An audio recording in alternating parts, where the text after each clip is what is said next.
If you thought Thursday was wild with all those political alliances and online president drama, well, wait as you get to hear what happened next.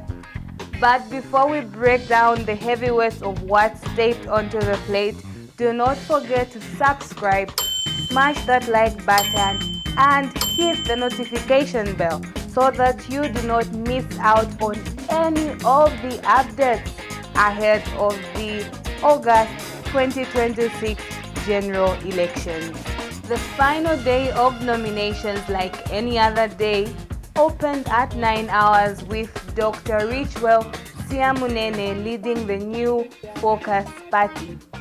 Dr. Siamunene is a seasoned political figure here in Zambia, having served as a member of parliament for Sinazongwe constituency and held crucial cabinet portfolios, including Minister of Defense. His transition to leading the new Focus Party represents a persistent strength of alternative political platforms in Zambia. Taking the earliest slot of the day, the new Focus Party aimed at establishing a narrative centered on national defense, resource governance, as well as economic development.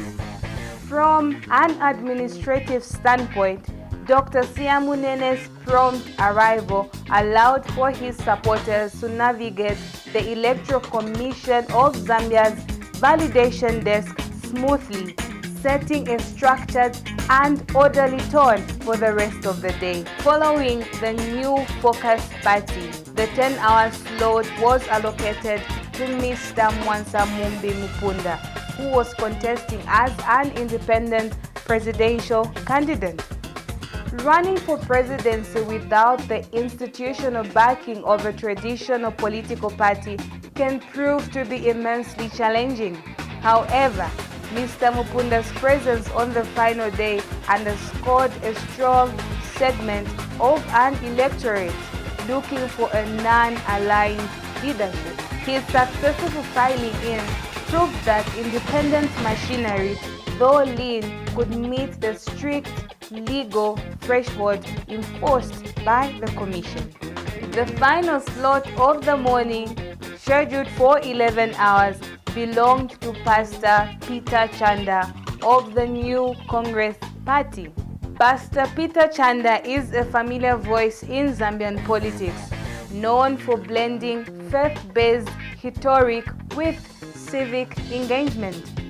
The New Congress Party platform frequently emphasizes moral leadership, social welfare, as well as community-driven development.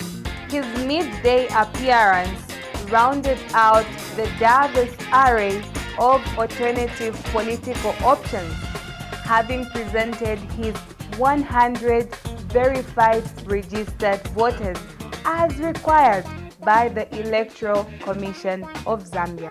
The biggest spotlight of the day, nonetheless, was the ruling United Party for National Development, UPND, led by the incumbent President of Zambia, Hakainde Hichilema.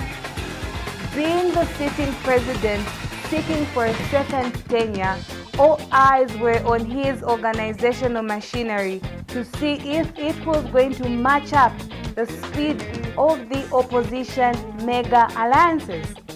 Unsurprisingly, President Hichilema's mobilization team showed up with an incredibly organized crowd representing all corners of the country.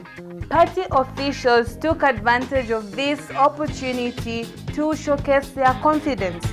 They emphasized that as opposition parties were busy frantically merging and forming alliances, President Hakainde Hichilema's grassroots remained strong, verified, and ready to secure a decisive victory ahead of the 13th August election.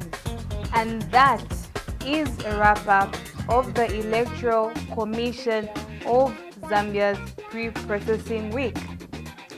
Some presidential candidates managed to represent 100 supporters across the country, while unfortunately others did not. But for those that managed, the big question remains. Does this mean that they have already secured the 1,000 votes?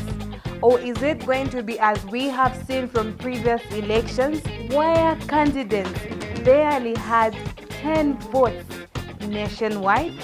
Let me know what you think in the comment section.